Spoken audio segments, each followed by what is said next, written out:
How does the TP compare to other critical thinking tools, such as Hoshin, Kepner-Traeger, Ishikawa? If it's different, why is it different? Why should people pay attention to it rather than others? Okay, well, let's see.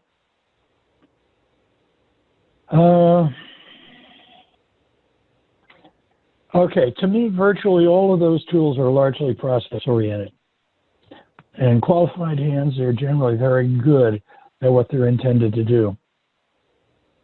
And as you know, the difference between bad and good results in using any of these tools lies in the skills of the craftsman and not the tool. From my perspective, I would say that, and this is my perspective only, both Hoshin and Kepner-Traeger are checklist-oriented tools, whereas the thinking process is more graphic. And graphic, generally speaking, is a little easier, I think, for people to understand the relationships between parts. The rules of logic are embedded in the LTP, but their application is less obvious in Hoshin and Kepner-Traeger. Now, the Ishikawa diagram is certainly more graphic, but it lacks the logical rigor of the LTP. And it appears to me, at any rate, to be more process-oriented than systems-oriented.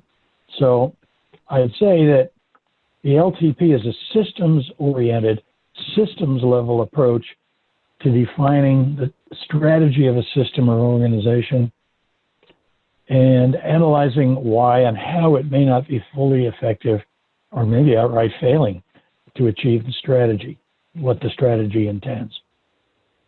It begins with a 30,000-foot view of the system, which most other tools don't, and it examines the interactions of the system parts, zeroes in on the one or maybe a few that are limiting the system's performance the most.